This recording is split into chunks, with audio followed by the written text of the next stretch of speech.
Have you ever wanted to have sort of an endless stream of ideas over a minor 2/5?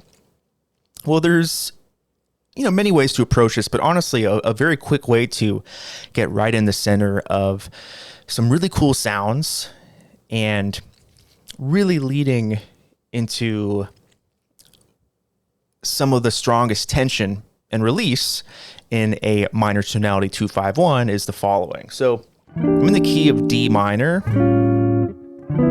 So I've got 2/5-1, E minor 7, flat 5, and A7 altered, and like D minor 6, and then I just do another measure where I go down to the B minor 7, flat 5, which is the 6. So I'm playing 2/5-1-6, but really that 6 chord is pretty much functioning as currently just an extension of the 1.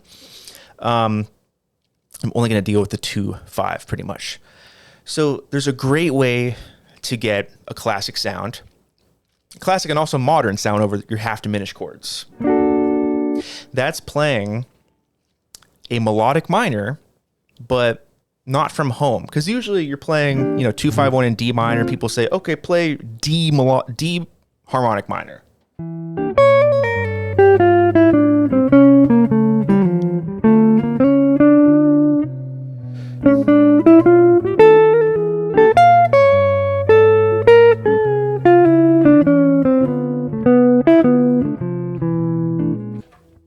And that's cool. Harmonic minor of the home key definitely will get inside of the 2/5-1 a little deeper than just thinking, D minor pentatonic or D Dorian even, because you get the C sharp, which is, of course, that important note in the tension of the 5 chord resolving to 1.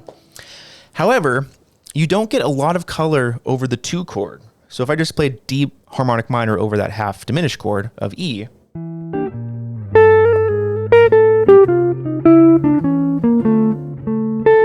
I'll just kind of rip up the scale.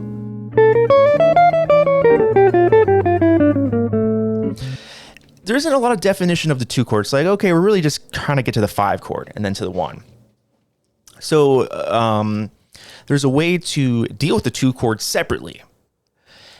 And we can now consider E half diminished as being part of the G melodic minor scale.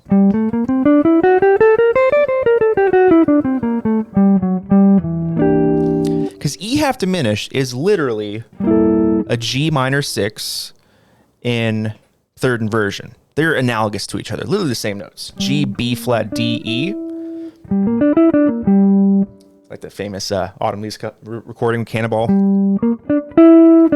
That's the same notes as E half diminished. You just start on E. E, G, B flat, D.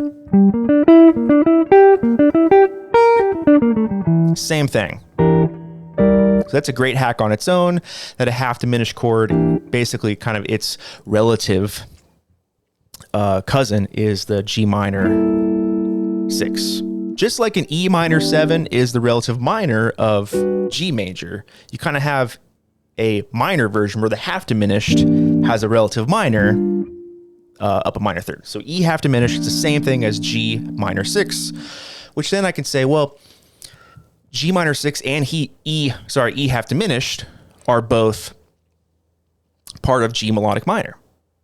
What happens over this chord if I play G melodic minor? Well, I get the 3, flat 3, 4, flat 5,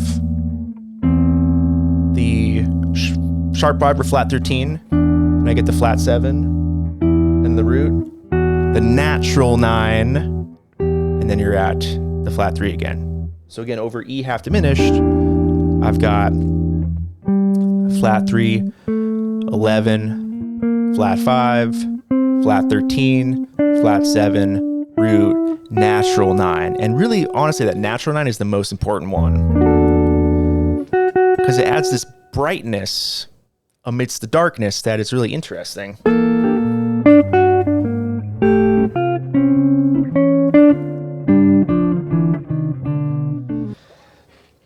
So that's a really cool sound. And you got to be a little careful though, because if we're thinking in the overall key of D minor, this natural 9 over E half diminished is F sharp. Well, how does F sharp work in D minor? It would be, can I do it? I can do it. It's the major third. So that has to be immediately resolved when you get to the 5 chord. So this is why it's, not taught right away, because you kind of have to get out of it quickly, but it adds a ton of color. So even just having that F sharp note over the 2 is super nice.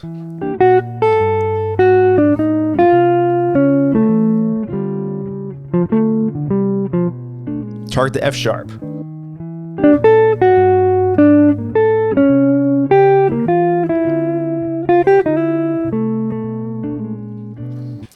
And you're going to hear this really in the wild as far as half diminished chords and minor 2-5-1s. This is honestly the sound that I hear the most. That natural 9, I definitely attribute it to Bill Evans, and Herbie and people like that. But honestly, as you get through, the 60s at least, I feel like this is kind of what happens when we have half diminished chords. We treat it as part of that, melodic minor from the flat 3. So again, I'm on E half diminished. I'm going to play G melodic minor. Yes, if you started on E or thought of it as E, it's a mode of melodic minor, but I don't think about that stuff.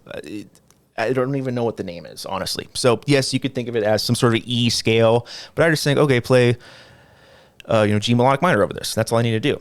And that gets me immediately a ton of lines because I feel like I have more language in, G melodic minor.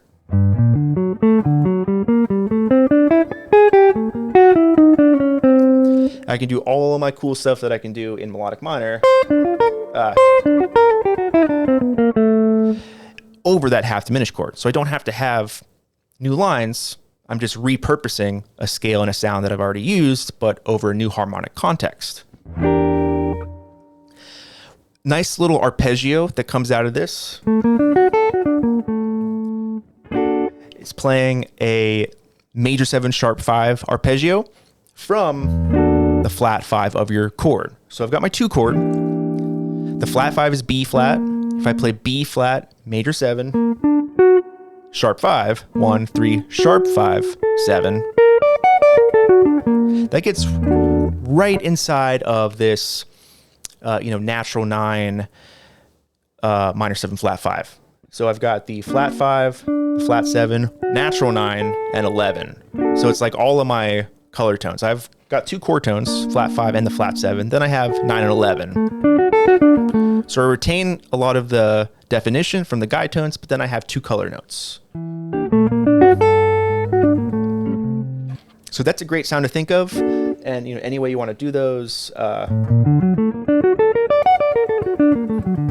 just great to practice on their own. I gotta think. I'm gonna do. Okay, yeah. Oh. Ooh, I don't do it that way. We'll do it another way.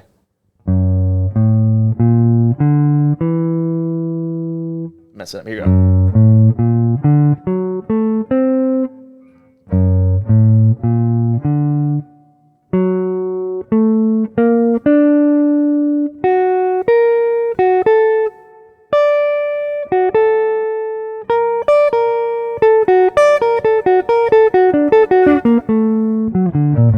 Well, there you go. There's an honest appraisal. I got to practice my major 7 sharp 5 arpeggios, and I'm thinking of 2 note per string shapes.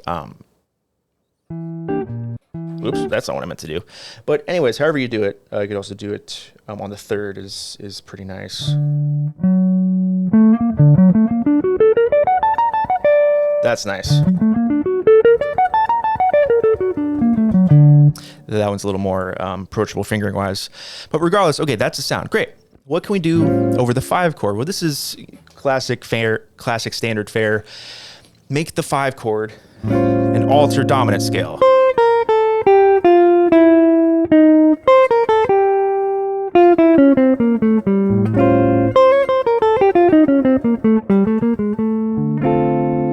How do we get the altered dominant? Well, I've got A7. Altered means I'm going to have a flat 5, sharp 5, and a flat 9, sharp 5. A sound that gives us all of that is melodic minor up a half step. So for upper half step from A is B flat minor, B flat melodic minor.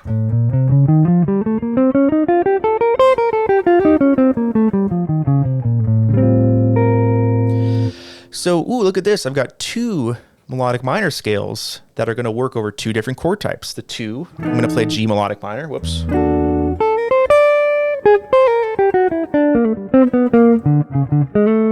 And then over the 5, I can play B flat melodic minor.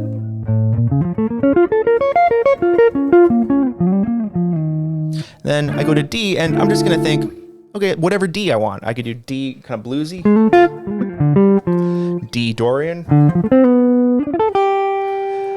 D melodic minor, D harmonic minor. All the D minor sounds, I don't really care. I'm not worried about that. I'm really just trying to insert stuff over the 2 and the 5 respectively. So remember, over the 5 chord, I'm going to play B flat melodic minor material. Over the 2 chord, I've got G melodic minor. Those are a third, minor third apart. So one very pedantic way to do it is find a lick or a little line and move it up a minor third like this. I'll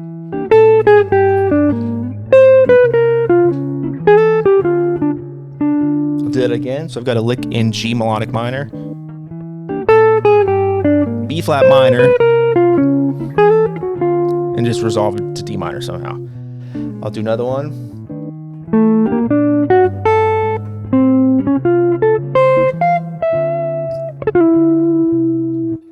That little arpeggio I talked about, the B flat major 7 sharp 5. Well, same concept. I just move it up a minor third because that whole sound is shifting. Remember, melodic minor up a minor third gets the 5 chord sound. So now I'm going to have D flat major 7 sharp 5.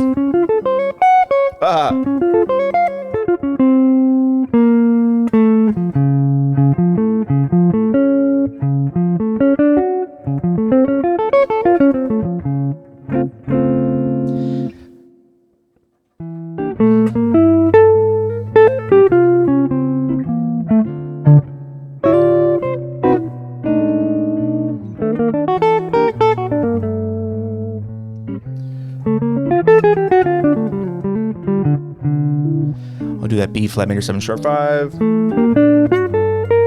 D flat, and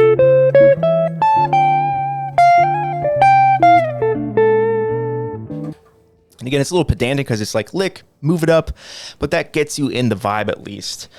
Of course, a way to get out of it is just do a different contour. I'll do this lick, or this arpeggio, and maybe I'll go down my closest D flat major 7 sharp 5 arpeggio. I know this is getting out, but I'm just thinking B flat minor. So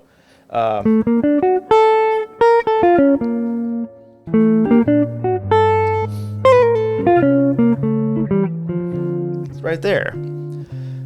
Here it is again.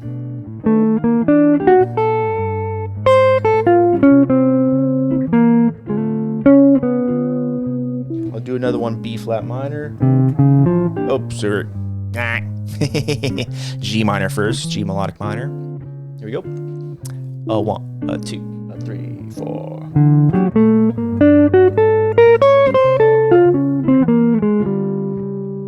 So I did a B flat major 7 sharp 5 arpeggio, and then I went down the D flat major 7 sharp 5.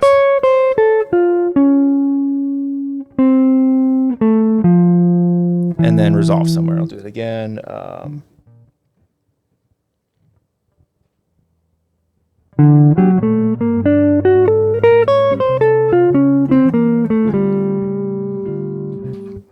So lots of cool cool sounds that we can get from this. It's really helped me out in just kind of getting language inside of the minor 2/5 that sounds hip but resolves really nicely, and there's a lot of continuity, and that kind of planing or using a similar sound or voicings or licks and shifting that, but only to a different root of the same scale, right? Because I'm still thinking melodic minor over the 2/5. I just have to change which one I'm talking about. Of course, that's no small task, but for me, instead of thinking some sort of esoteric E half diminished scale, some sort of esoteric A7 scale, I'm just thinking G melodic minor, B flat melodic minor. So just play a little bit more. Let's see where it goes.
So I get some cool stuff. And of course, sometimes I'm going to go, inside and outside of these sounds. But to me, that's like a solid, like North Star as far as, my minor 2/5. Of course, that's going to inform my voicings as well.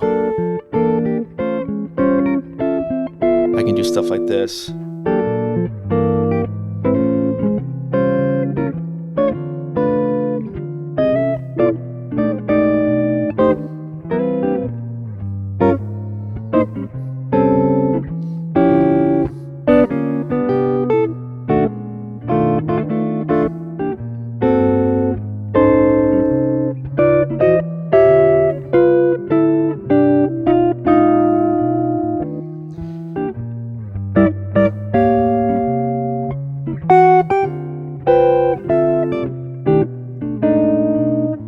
So now I'm able to use that G melodic minor to B flat melodic minor as a voicing thing too. I could do chordal stuff. I have to actually think about this.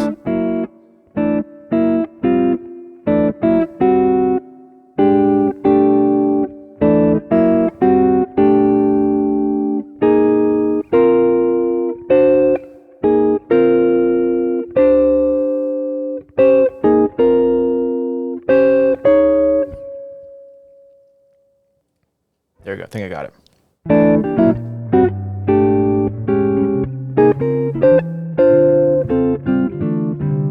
Do it again.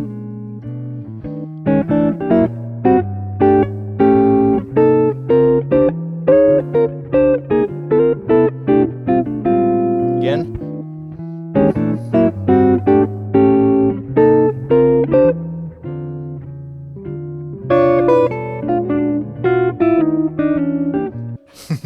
Anyways, lots of things to uncover here. Hope this helped you out a little bit. Besides some of my ramblings and me trying to remember my shapes for major 7 sharp 5 arpeggios. But there you go. That's the struggle is real. Things are always happening. I don't know what that means, but I always got to keep shedding too, right? Love to keep it transparent and honest here. I'm not trying to make it seem like I'm any better than I am. So appreciate you all and look forward to hearing what you uncover with this type of thing.